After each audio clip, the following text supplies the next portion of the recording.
This meeting is being recorded. Okay. Hello, everybody. I think probably a few more people will be coming in, but it's really lovely to see you today. And today is our last day on Walt Whitman. We're going to move on to Emily Dickinson next week. And I had a lot of fun last night making a 25-page packet of Emily Dickinson poems, which I will send you after we meet today. Um, so those of you who are not muted, it might be a good idea to mute. But I am going to ask people to, feel free to discuss and talk from time to time as we go along. Okay. So today, as I said, we're looking at the last series of poems that we're going to talk about with regard to Walt Whitman. And I've just had a wonderful time talking with you about Whitman, and I'm really glad that a few of you seem to be enjoying him a lot because he's pretty crazy and pretty wonderful. We're going to focus on poems from Drum Taps, which he published at the end of the Civil War. And I arranged these poems to kind of give you an arc of his responses to the war. So as you can see, beginning with the first one, Beat, Beat Drums, which was written at the very beginning of the war, this is like a really pro-war poem. Beat, beat drums, blow, bugles, blow through the windows, through doors, burst like a ruthless force into the solemn church and scatter the congregation into the school where the scholar is studying, and so on. So he's just at this point rejoicing that the Civil War is underway. But as we've talked before, he became involved in, learning about the war when he went down to see his brother after the Battle of Fredericksburg.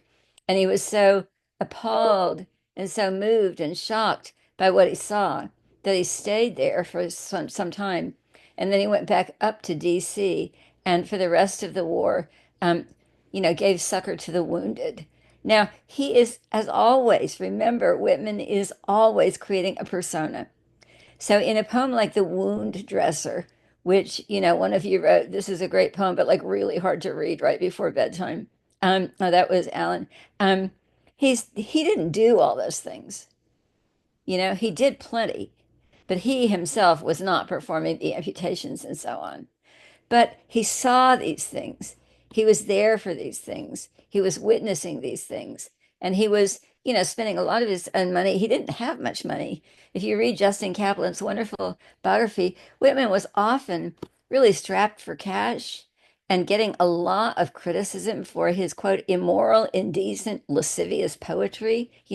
So he had to have a pretty strong conviction of his own genius and also a pretty strong conviction of his own heart to keep doing what he did. I was reading, some of the criticism that he got, and I'm like, oh my God, if people talk like that about me, I would just like, fold up like a little mushroom and go hide someplace. But anyway, so I wanted to kind of trace an arc and then end by talking about the great elegy for Abraham Lincoln, When Lilacs Last in the Dooryard Bloomed. So starting with Beat Beat Drums, then we quickly move on to a poem that now, when I was in grad school at Claremont, I had a wonderful professor. I took so many um, courses with him, Bill Spengeman, and he talked one day about this poem, Cavalry Crossing a Ford, which is kind of a sleeper. It's like I'd read it and I'd never really noticed it. But he talked about it and he says, look, you guys, this is a poem that predates cinema, but it's cinematic. It's not offering interpretation. It's just giving us a visual process. It comes into existence, it exists, and then it ends. And then as I was talking with Peter about it, he's like, yeah, this is an early kind of imagist poem. It relies entirely on its amazing images, a moment caught in a process. Cavalry crossing a ford, a line in long array where they wind betwixt green islands. They take a serpentine course. Their arms flash in the sun. Hark to the musical clank. Behold the silvery river. In it the splashing horses, loitering, stopped to drink. Behold the brown-faced men, each group, each person, a picture. The negligent rest on the saddles. Some emerge on the opposite bank. Others are just entering the ford, while scarlet and blue and snowy white, the guidon flags flutter gaily in the wind. I just think that's a gorgeous little poem. And it's hard to write a really great short poem, but the images are so precise. They're so evocative. They're so full of color and kind of movement and yet arrested movement. So, as Peter was saying, an imagist poem relies entirely on its images. It presents something, it doesn't interpret, it doesn't discuss, and then it moves on. And as Spiegelman was saying, these are techniques that film would bring into existence, where so much of the meaning is just entirely visual. So I wanted to point that out to you because it's one of my favorite of the drum taps poems, but it's also pretty different from most of them.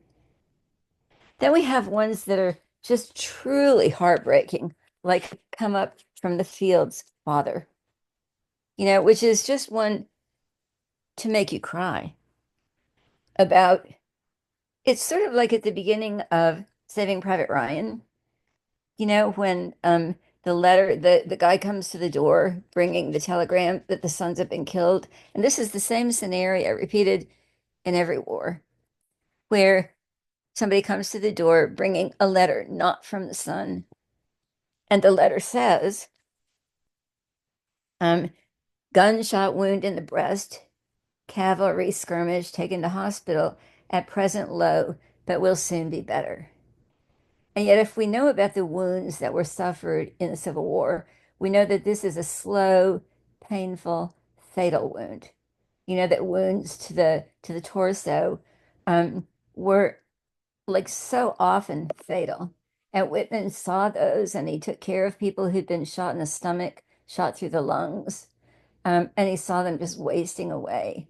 And he would, pray for their deaths because he knew that death was inevitable.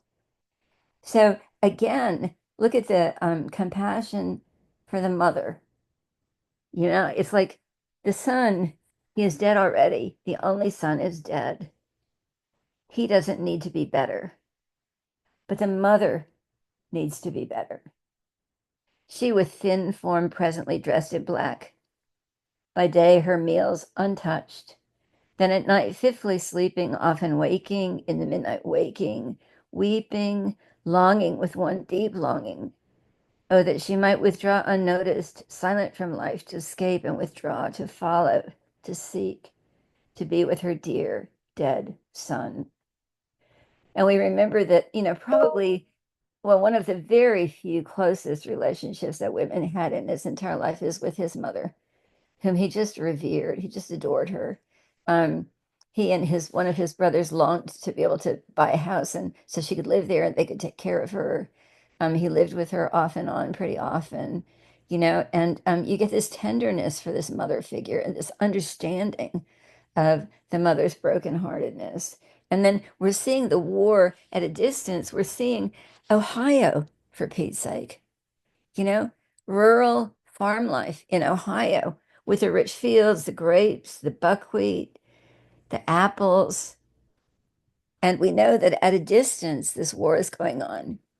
And we know that this family has been broken by what happened at this distance where the sun went off. If you guys ever go to Vicksburg, has anybody ever been to the battlefield at Vicksburg? Yeah, which is like all, Union soldiers who died in the South. And it's so moving to read, okay, these are the men from Michigan, these are the men from Ohio, these are the men from Massachusetts, and you realize that they've come such distances to take part in this war. A March in the Ranks, Hard Pressed, which is actually one of my favorite of the Drum Taps poems because it reminds me just of a scene out of Dante's Inferno, So I'm going to read it to you. I think it's so powerful. And again, Whitman was not there. He did not take part in the war as a combatant, but he's projecting imaginatively, he's projecting into, what people would have seen, what people would have experienced that were taking part in the war. A march in the ranks hard pressed and the road unknown. A march in the ranks hard pressed and the road unknown. A route through a heavy wood with muffled steps in the darkness. Our army foiled with loss severe, and the sullen remnant retreating. till after midnight glimmer upon us the lights of a dim-lighted building. It's like a fairy tale. You're in the dark, dark wood, and you come upon a lighted building. We come to an open space in the woods and halt by the dim-lighted building. 'Tis a large old church at the crossing roads, now an impromptu hospital. Entering but for a moment, I see a sight beyond all the pictures and poems ever made. Shadows of deepest, deepest black, just lit by moving candles and lamps, and by one great pitchy torch stationary with wild red flame and clouds of smoke. By these crowds, groups of form vaguely I see on the floor, some in the pews laid down. At my feet, more distinctly, a soldier, a mere lad, in danger of bleeding to death. He is shot in the abdomen. I stanch the blood temporarily. The youngster's face is white as a lily. Then, before I depart, I sweep my eyes o'er the scene, fain to absorb it all.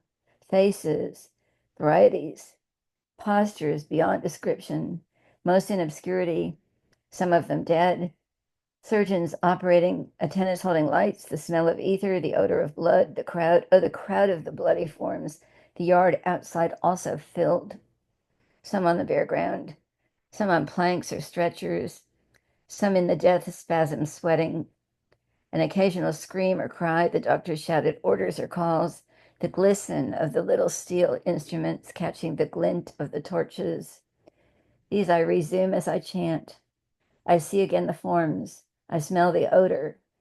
Then here outside the orders given, fall in, my men, fall in. But first I bend to the dying lad. His eyes open, a half smile gives he me.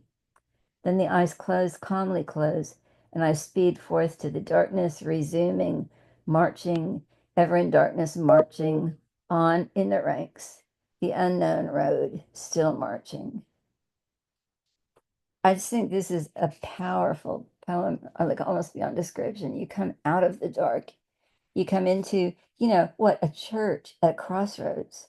Of course, the crossroads is always the scene of voodoo spells, but it's a sacred space, it's a magical space. And Robert Johnson sold his soul to the devil at the crossroads. So crossroads is like a rich, rich thing. But here's this church at the crossroads being used as a field hospital, covered with bodies.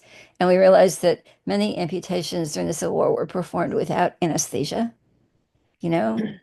And so he's describing what they walk in, they're already on retreat. They're already being defeated. They walk into this church, they stumble upon this church, they go in, he looks around, and as he so often does, he singles out one face, one person to have this kind of communion with, which is a communion in suffering, but also in tenderness. And he hears and sees and smells all the sights and then leaves again into the darkness. So as I said, this always, I mean, the Inferno was not my favorite thing to read when I had to read it at Pomona, but this reminds me of like stumbling into one of the Malabolgia, where there's the souls of the tormented, and you happen upon them, and you look around, and you witness what you see, and then you move on. So it's a far cry from beat drums, blow you bugles blow. It's like Whitman is being stripped down to the bare naked soul by his experience of the Civil War. And then we have the wound dresser, um, which is indeed, I added this late because I think it's an important poem. And he's trying to talk about when the war was over, Whitman's health was really shattered for a time. In 1873, he had a stroke, but before that, he had all kinds of things wrong with his body. He was really pretty stove up, as they say down here, because he'd been pouring himself into this effort so much and so emotionally involved with what he was doing. So now, long after, or after anyway, years after, he's reliving with hinged knees. That's a wonderful phrase. What does that mean? Hinged knees, with hinged knees, I enter the doors. You're like, well, yeah, your knees are hinged, but what a magical, weird word to find there. And he's reliving what he would do. An old man bending, I come among new faces. Now, he's not yet an old man either. So this is again an amazing act of projection and imagination, and the way memory lingers with us, the way, the past, and we all know that because we're all kind of like getting up there in years, um, late middle age, as I insist on saying. And we know how certain memories are just like relived and relived and relived. And then they take on these kind of mythic proportions. And then, if you try to write about them, how do you shape that? Because you always have to shape whatever you're going to write about. And so it's going to take on elements of fictiveness just by nature of being written, just by nature of being shaped. Years looking backward, resuming in answer to children. Come tell us, old men, as from young men and maidens that love me, aroused and angry, I'd thought to beat the alarm and urge relentless war. But soon my fingers failed me. My face drooped, and I resigned myself to sit by the wounded and soothe them or silently watch the dead. And then he says, he imagines being a soldier. He imagines plunging into the fight, loudly shouting, entering the captured works. But yet it fades. All that action, all that blood and gore, all that, intense um, involvement, they pass and are gone, they fade. I dwell not on soldiers' perils or soldiers' joys, but in silence, in dreams, projections, while the world of gain and appearance and mirth goes on.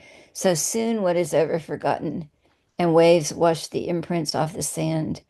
With hinged knees, returning, I enter the doors. While for you up there, whoever you are, follow without noise and be of strong heart. Bearing the bandages, water and sponge, straight and swift to my wounded I go, where they lie on the ground after the battle brought in. I onward go. I'm just skipping so that we have time to do everything. I onward go. I stop with hinged knees and steady hand to dress wounds. I am firm with each. The pangs are sharp yet unavoidable.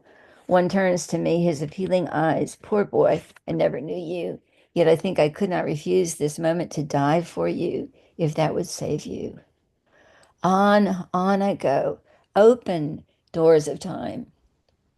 Speaking to time itself, open this to me again. Open these memories to me again. Open this experience to me again. Let me relive it. And you kind of ask, well, like, why would you want to relive it? And yet, this is like, one of the most important things of his entire life is this incredible involvement. It's like my mom. Okay, my dad was gone in the South Pacific during all of World War II. And my mom said she wrote him a letter every day. And then she said after that, she could never write letters again because she had poured so much of herself into writing those letters. She was so intensely involved, you know, and that was like the epitome of intensity. And this is what it's like for him. Um, and yeah, I dress a wound in the side deep, deep, but a day or two more for see the frame all wasted and sinking in the yellow blue countenance see. I am faithful. I do not give out. The fractured thigh, the knee, the wound, and the abdomen. These and more I dress with impassive hand, yet deep in my breast a fire, a burning flame. During the Civil War, there was a bullet invented, wasn't it called the Minié bullet, Hmm. that would explode inside you? Am I right about that? I think so, yeah. Yeah. And so, if you got hit by a Minié bullet, they couldn't just go get it out. It would just be in bits inside you, slowly killing you. Thus, in silence, in dreams, projections, returning, resuming, I thread my way through the hospitals, the hurt and wounded. I pacify with soothing hand. I sit by the restless all the dark night. Some are so young, some suffer so much. I recall the experience, sweet and sad, Many a soldier's loving arms about this neck have crossed and rested. Many a soldier's kiss dwells on this bearded lips. And of course, we can't ignore that there's eros in these encounters. That for Whitman, death and love are like really bound up together in this kind of braid of intense feeling, and that these experiences were part of the ways in which he felt he could get at least momentarily closest to people. So it is true that after the war, there were babies named for him because, he would have helped take care of the soldiers. And then if the soldiers lived, they would go home and when their wives would have babies, those babies would be little Walt, which I think is really lovely. Some little Walt out there in Missouri, because the dad had been attended. And I want to read you Reconciliation. And I want to point out to you one extremely beautiful line, metrically beautiful line in this poem. So this is another short poem. Reconciliation. Word over all, beautiful as the sky. Beautiful that war and all its deeds of carnage must in time be utterly lost. That the hands of the sisters death and night incessantly softly wash again and ever again this soiled world. For my enemy is dead. A man divine as myself is dead. I look where he lies white-faced and still in the coffin. I draw near, bend down, and touch lightly with my lips the white face in the coffin. Whitman said more than once that, like when he was attending the wounded in the field hospitals, he took care of Confederate soldiers as well as Union soldiers. He did not judge, the Confederate soldiers as bad and the Union soldiers as good. To him, they both had nobility. They both had courage and strength. So before we move on to When Lilacs Last and the Dahlia Bloomed, I would like to know if anybody would like to talk about any of these for a couple of minutes.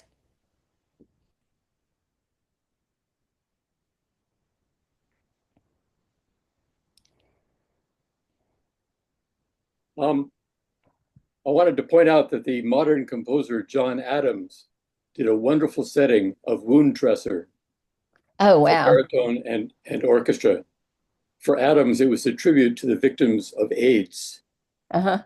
and it doesn't include the whole poem. It's just the passage beginning burying bandages, and where his immediate presence with the dying was uh, was what's so striking about the piece. I recommend it.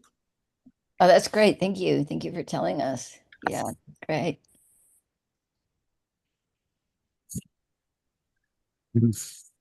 Well, it's interesting the sense of time. He's sort of when the troops are coming, encounter the church as a hospital and move, sort of there's such movement through this, and there's a moment and it's gone. The moment is gone, or the I'm watching the soldier slowly die, and then it's gone. Or as he said, I'm passively taking care of, sort of there, but also distancing himself in some ways. Am I?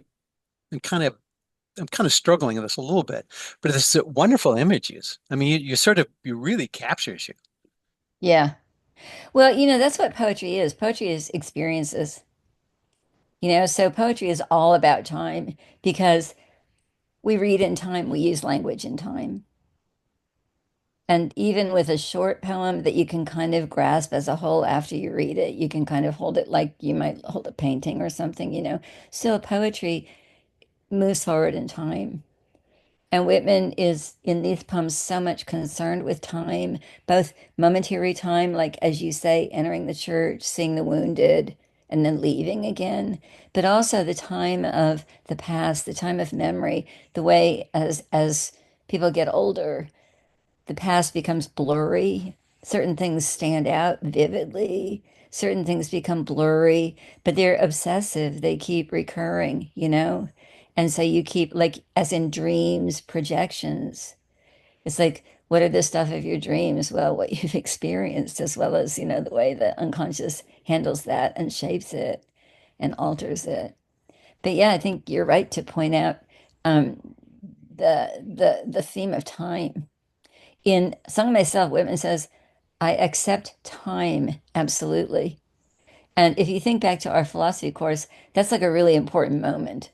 As my professor said, good luck, he better. But yeah, he's not looking for eternity. Whitman isn't, except insofar as the poem itself creates a kind of eternity for the soul, as a work of art. But he's not looking for um some stasis outside time. He's deeply embedded and enmeshed in time, you know. Um, I was thinking more about what you were talking about, the crossroads in the March in the Ranks. Hmm. Um, I was reading some stuff recently about Hermes being a god of crossroads, and I've been thinking also about Whitman and his maybe what I would call loose boundaries. I've Yeah. been I've been noticing lately, trying to think. Okay, I was trying to think about Republicans and why some of my friends are very loving toward a very small group of people, but they have a hard time including other people in that. So I've been thinking about that a lot. And when you're coming to the crossroads and the road unknown, it's he's coming also to these people that are at the crossroads of dying. And for each of these soldiers who are going to have to march on, they don't know. Are they going to take a road toward life or toward dying? It's a real liminal moment. Hmm. And again, in the one we were just reading, the reconciliation, I think he really shows it when he looks at his dead enemy in the coffin and he sees him as a man divine as himself and maybe as himself. And that's what I think I get out of Whitman the most is this real uh, no need to differentiate between others and self. The Hmm.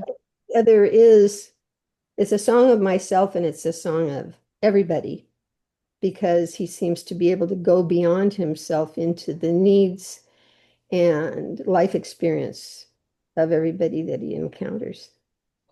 Yeah, I love how you're talking about the crossroads.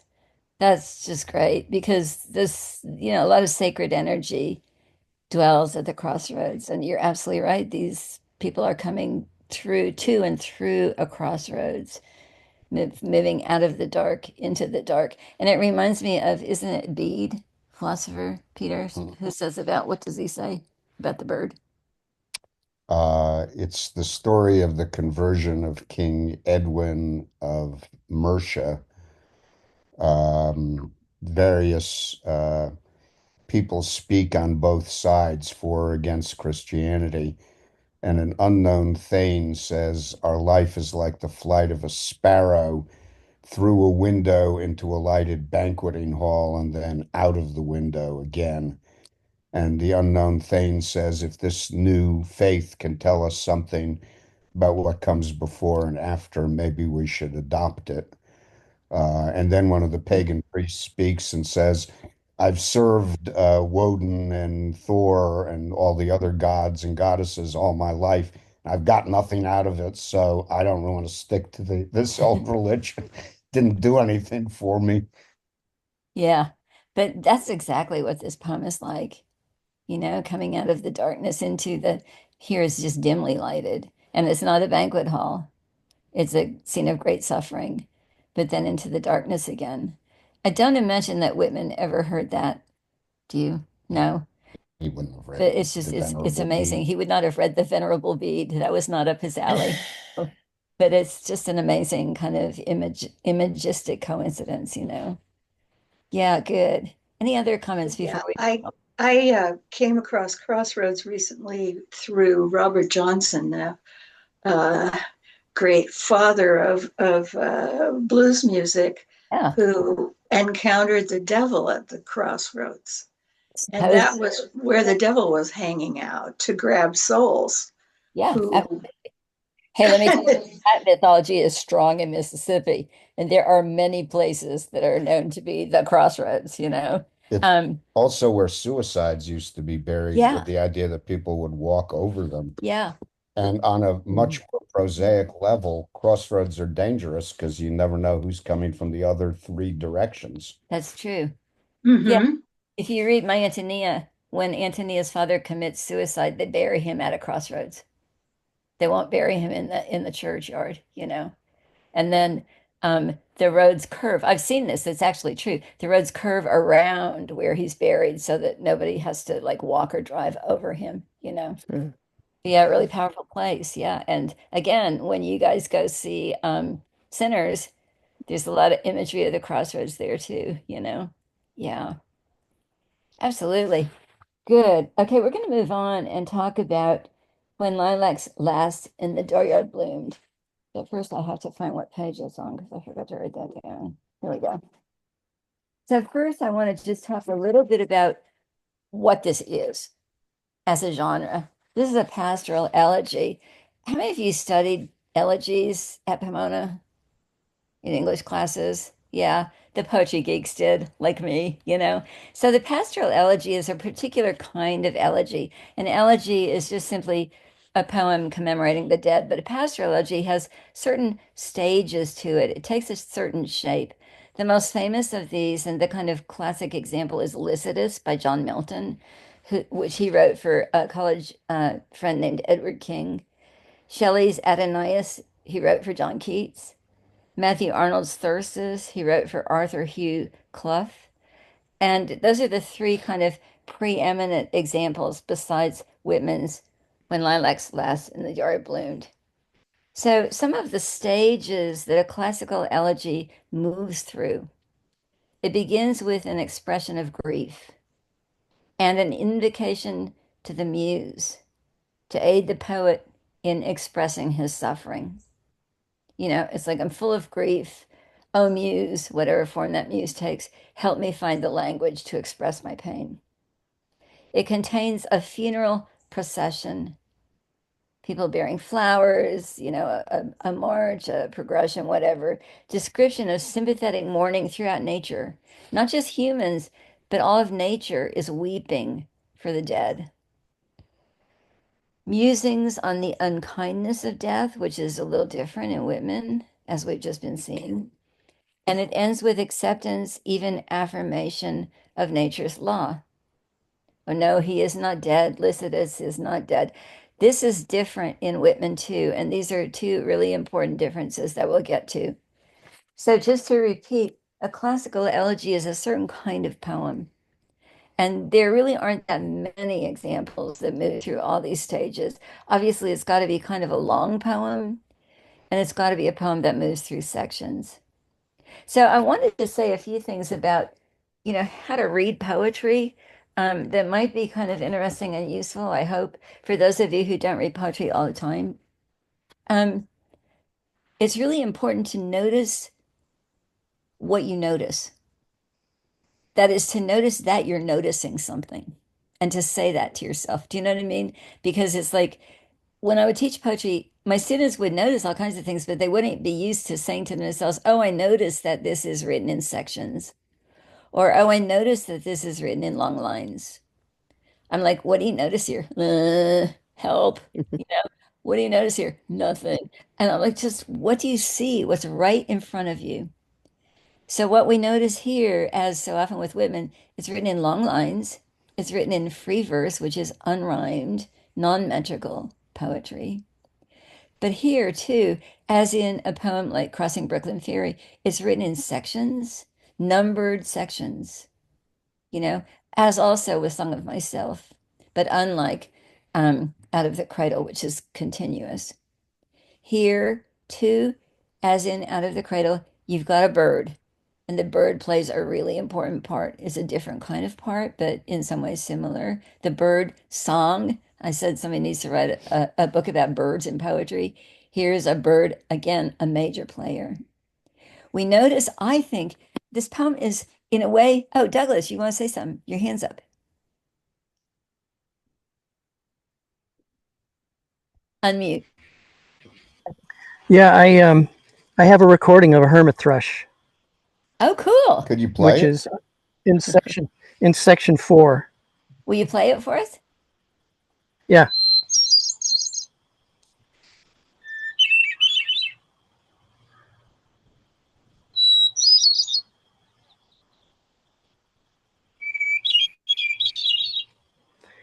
We have them in our woods too. That's from Cornell, but we do have those in our woods.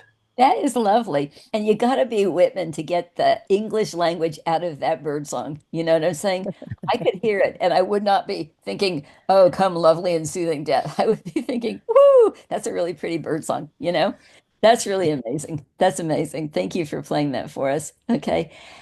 There was an intermediary, John Burroughs, the naturalist, Oh, yeah. told Whitman all about the hermit thrush, Yeah. and particularly how solitary it was and how it sang in swamps and so on. And Yeah. Whitman was very impressed. I'm sure he'd heard them himself, but probably nowhere near as often as Burroughs Right. had. Yeah, absolutely. So words came between the song and the poem. Absolutely. And Burroughs said that the song sounded like holy, holy, holy, you know? Yeah, that's amazing. That's amazing. All these levels of signifying, you know? And also just the closeness to the natural world, to the language of the natural world.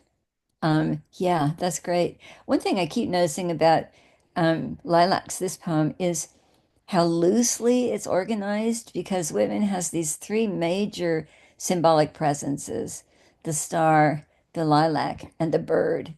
And he has to keep kind of switching from one to the other, you know? And so we're moving back and forth. I've written in my book, it's a musical organization swelling and flowing. So it's more loosely organized than some of the poems, but he's kind of building to an all over kind of intensity of feeling and what he finally wants to say. So we start out, notice also just simply the Americanness of the setting, even in the title. When lilacs last in the dooryard bloomed. Lilacs were often planted, you know, where people would build their houses. And dooryard is an American word. It's not in the garden, you know, it's in the dooryard, which is a great, great, great word for what he wants to say.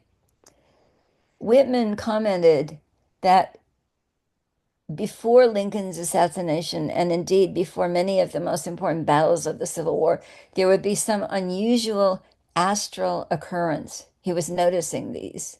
And this reminds us of, you know, Shakespeare, something like Julius Caesar, right? Where the heavens are announcing this disaster, the meaning of which means, you know, stars falling from the skies, right? The disaster to come, you know? And so Whitman commented on that in some of his prose writings. And he's feeling this sense of ominousness, this sense of something looming here just right at the end of the war. Also, Year of Meteors, which is a poem. Oh, yeah, yeah. When lilacs last in the dark bloomed, and the great star early drooped in the western sky in the night, I mourned, and yet shall mourn with ever returning spring. Ever returning spring, Trinity sure to me you bring. Lilac blooming perennial, and drooping star in the west, and thought of him I love. Whitman revered Lincoln. Whitman saw Lincoln a few times. I think he was in his presence at least once, wasn't he? Maybe. He saw him for sure. Yeah, but I mean, he really adored this man. He writes in his prose over and over again about the kindness of Lincoln's expression, his gentleness, his mildness, his you know, look of great real suffering by the end of the war. But so when Lincoln was killed, this was just a terrible, terrible event for women, you know. Um, and then he goes on to address, you know, in these anaphoric lines beginning with oh, powerful western fallen star, oh, shades of night, oh, moody, tearful night, A great star disappeared, oh, the black murk that hides the star. Oh, cruel hands that hold me powerless, oh, helpless soul of me. Oh, harsh surrounding cloud that will not free my soul. And then he kind of sets that down for the moment and switches ground to this American scene. I think maybe my most favorite part of this poem is the way Whitman is addressing one catastrophe, one death, but he's also addressing the whole continent, you know? And that's just intensely moving to me. In the dooryard fronting an old farmhouse near the whitewashed palings stands the lilac bush, tall growing, with heart-shaped leaves of rich green. And notice the heart-shaped, you know, with many a pointed blossom rising delicate, with the perfume strong I love, with every leaf a miracle. And he's been saying that all the way since Sung Myself, you know, that the world is full of quadrillions of miracles. And from this bush in the dooryard with delicate colored blossoms and heart-shaped leaves of rich green, a sprig with its flower I break. So that's going to be in his hand his offering, just like this poem is going to be his offering. And then we switch ground again. He's gathering his cast of characters to get them moving about the stage of this poem. In the swamp, in secluded recesses, a shy and hidden bird is warbling a song. Solitary, the thrush, the hermit withdrawn to himself, avoiding the settlement, sings by himself a song. Song of the bleeding throat. So you can see the analogy between what he's hearing in the bird song or what he's imagining that he's hearing in the bird song and the bleeding throat that's ushering these words of grief. Death's outless song of life, for well I know, dear brother, if that was not granted to sing, that would surely die. In Song of Myself, Whitman says, you know, every time the sun rises, if he could not now and always send sunrise out of me, it would kill him. So again, this urgency of the poem, of the expression. And then we enlarge. And this beautiful, beautiful, God kills me that after Lincoln was dead, of course, they took his body by train back to Illinois. And so Whitman is describing this funeral procession as it moves through the little tiny towns across the, you know, eastern part of the continent, right? And it's describing the season, the springtime, the season of renewing life. And yet in the middle of that, night and day journeys, a coffin that passes through lanes and streets, through day and night with a great cloud darkening the land, with the pomp of the inlooped flags, with the cities draped in black, with the show of the states themselves as of crepe-veiled women standing, with processions long and winding in the flambeaux of the night, so on and so on and so on, with the tolling bells, perpetual clang. Here, coffin that slowly passes, I give you my sprig of lilac. You know, like set it on the coffin. Not literally, but imaginatively, this gift. And then another enlargement, not for you, for one alone. All over bouquets of roses. Oh, death, I cover you over with roses and early lilies, mostly and now the lilac that blooms the first. Copious I break. I break the sprigs from the bushes. With loaded arms I come, pouring for you and the coffins, all of you, oh death. So, you know, this is like immediately, yeah, Meredith? And I wanted to point out something I noticed that in section 6 of the poem, which you just read through, and there are 7 or 8 lines that all start with the word with. Uh-huh. And then as you go ahead to section 8, there are an equal number that start with the word as. Yeah, yeah. Yeah, this is his cataloging. This is the way to build a poem with image after image after image after image, or action after action after action. You remember how much he does that in Sung Myself too, this anaphora. And it's just a I way didn't of notice it and saw it. take a look at almost any page, you know, and you're gonna be All right. you know, but No. it's a way to tie together, you know, a loose, baggy monster of a poem to give it some kind of wholeness and continuity, to give it a shape, you know. And then he talks again about the star as a sign of Lincoln's imminent death.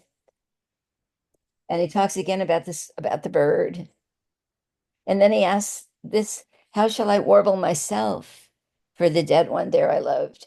How shall I deck my song for the large, sweet soul that has gone? And what shall my perfume be for the grave of him I love? Sea winds blown from east and west, blown from the eastern sea, blown from the western sea, till there on the prairies meeting.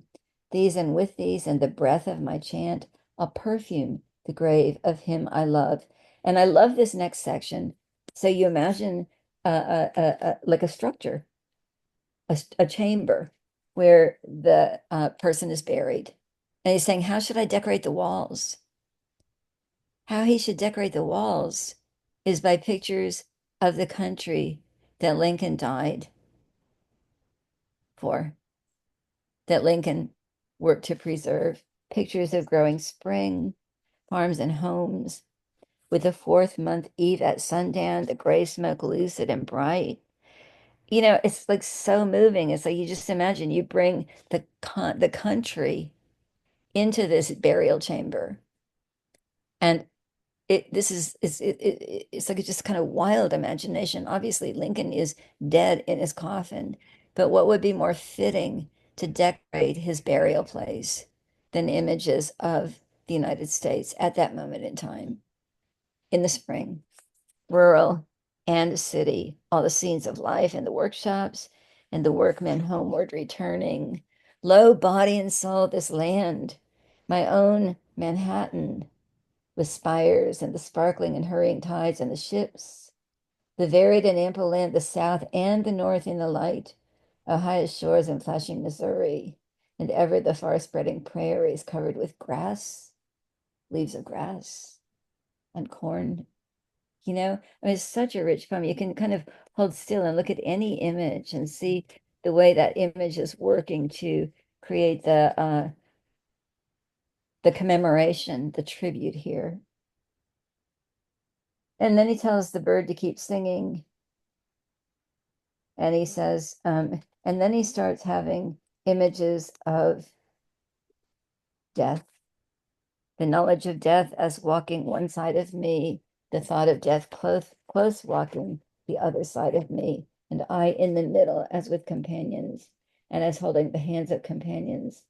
I fled forth like the hermit thrush into the night, the hiding, receiving night that talks not, down to the shores of the water, the path by the swamp in the dimness, to the solemn, shadowy cedars and ghostly pines so still, and the singer so shy to the rest received me. The gray brown bird I know received us comrades three, and he sang the carol of death and a verse for him I love. This just occurred to me.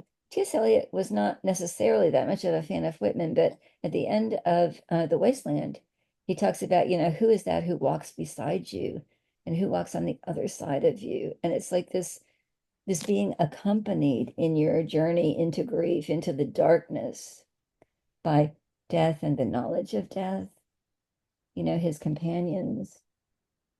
And then there's the carol, the charm of the carol enwrapped me. Charm, both in that's charming, but also entrancement or spell.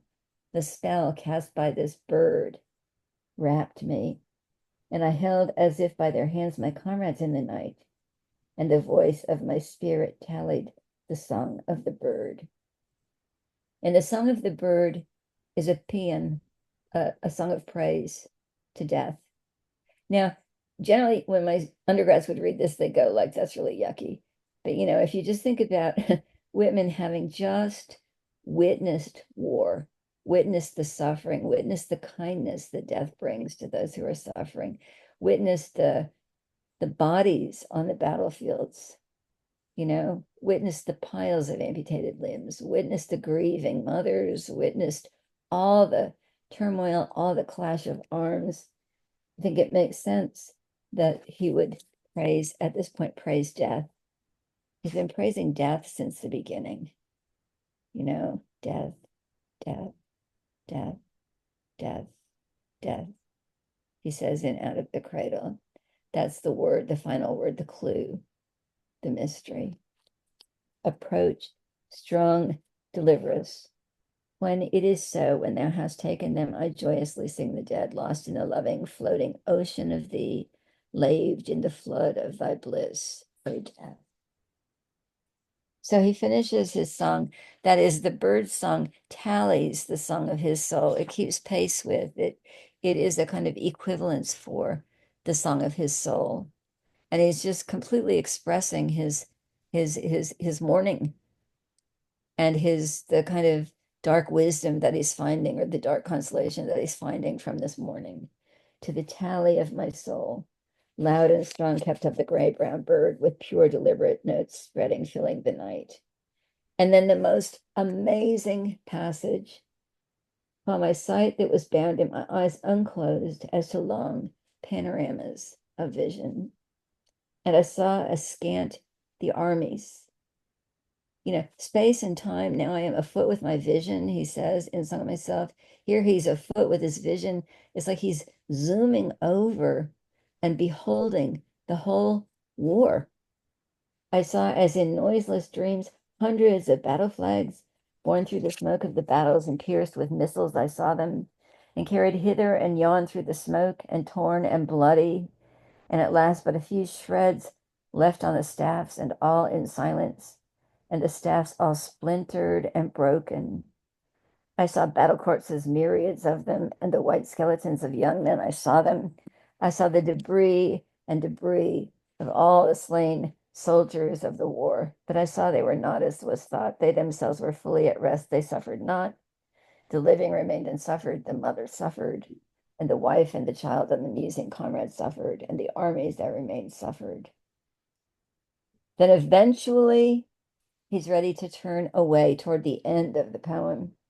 I mentioned two things that are unusual about this poem. One is he doesn't say, as in a classical pastoral elegy, he doesn't muse on the unkindness of death. He muses on the kindness of death, right? Because it's not just like, oh, my friend died. It's like, Peter, isn't it true that like more people died in the Civil War than all the American wars combined until Korea, I think. Yeah.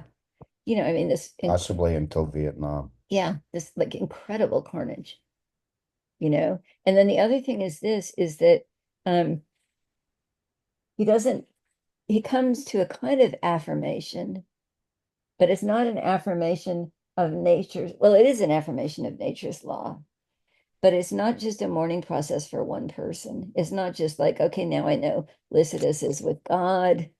Now I know, Keats is in heaven. It's now I know the war's over, pretty much. And he says, I cease from my song for thee, but I will remember. I will remember.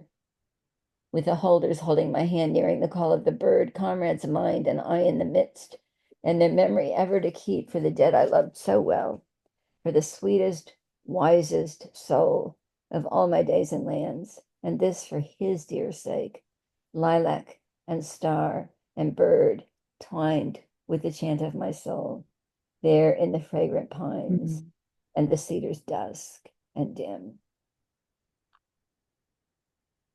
So we come to the end of that, I think, really beautiful, kind of loosely constructed melodic poem, where the bird's song acts as the tally and the metaphor for his own poetry, where the lilac acts as the symbol of his own gift, his own heart, and where the star acts as the symbol for the great, powerful fallen figure. And then where, not just the fallen one person, but the whole country is participating, both in its beauty and in its loss for what has recently transpired. I wanted to include "Oh Captain, My Captain" because guess what? That is the one poem of Whitman that was often anthologized. And it is like so atypical, right? I'm sure you noticed it's metrical, it rhymes. It's like, a quote popular poem. I mean, Whitman meant it sincerely, but it's like so much less a poem than these great, great, great poems that 19th century Victorian America was generally not so ready to see, you know. So we have a little bit of time for people to talk if you would like to. Doug is raising his hand. Yeah, Doug? When I was still sweeping chimneys, I had a customer who, when I got there, he was very pleased because, as he told me, he had restored the coffin door into his house, and the house was probably built in the late 1700s, early 1800s, and in those days, many of the houses that were front entry, um, the entryway was quite shallow because there was another room or a chimney. And Uh-huh. so you had to go around a corner to get to one of the parlors. Oh, And the corner was too sharp to yeah. carry a coffin in. So, and because everybody would have wakes, they would clean the body and they'd have the coffin in the house. There had to be a special door into the parlor where the wake was so they could remove and bring in the coffin because it couldn't come through the front door. Yeah. So So would that's it a be to the feature of outside? New England architecture. That's very cool. So would it go directly to the outside through the parlor? Yeah, directly outside. Yeah. Really interesting. Yeah, I mean, as we're going to see with Emily Dickinson too, death was so much more a part of everyday life in the 19th century, you know? People were born and died in the same bed very often, rather than being, piped up and shipped off someplace. Yeah. Yeah, Doug? Yeah, Douglas? Can you hear me? Can you guys hear me? Yeah. Okay. Yeah, Douglas, you've got your hand up. Yeah, that reminds me that there was another. Yeah, can you hear me? That Yeah. there was that had never been sold, so all of the original furnishings were in the house, and they had a rocking chair that was all of a piece. It was the end of a 7 foot long cradle, Wow. and I'd seen rocking chairs with short cradles, for a baby, but this one was for dying adults, Oh my so that God. whoever was caring for the adult could be shelling peas or knitting or whatever, and yet and they're rocking that would rock the cradle that the dying adult was sleeping in. Oh my God. Out of the cradle, endlessly rocking. That is a trip. That's right. That's right. That's great. I want a rocking cradle, Peter. That's an order. Take a rocking cradle. Oh my God, that's Luke great. could make you one. Yeah, that's great. Other comments, or do you guys like Whitman? Yeah. I want to thank you because in high school, and I think that's my original high school book, $1.65. I Yeah. had I had Lloyd Savage for English for this. Mr. Savage had been a drill sergeant and he didn't do poetry. So I remember him teaching us when lilacs last and the dooryard bloomed. And he said, page 87, lilac equals this. Turn the page. The bird equals that. And so, thanks. Yeah, yeah, yeah. I've had teachers like that too. Yeah. Oh my God. That's the way to kill poetry. It's like little kids always love poetry. Look, I've had students like that Well, yeah. who were looking for, exact equivalent. Exactly, exactly. But they're more innocent than the teachers who are perpetrating that, Yeah. crimes against nature. Oh my God. Which is why I say when you're reading poetry, now, Emily Dickinson is tough. I don't know how many of you have read a lot of Dickinson. I have read every poem and every letter that she wrote. And by the end of it, I was pretty close to like either insane or suicidal, because it's pretty intense experience. But I love Dickinson. She's wonderful. She's the other greatest 19th century American poet. Um, Deborah. Uh, You muted yourself. First of all, thank you. And secondly, I apologize that we have some house painter here and I've been jumping up and down and to answer their questions. So I missed a little bit, and I was really blown away by When Lilacs Last in the Dooryard Bloomed. I read it several times and I just missed something you said, so I'm gonna, sorry folks, ask you to repeat it. You said it was unusual for a pastoral elegy.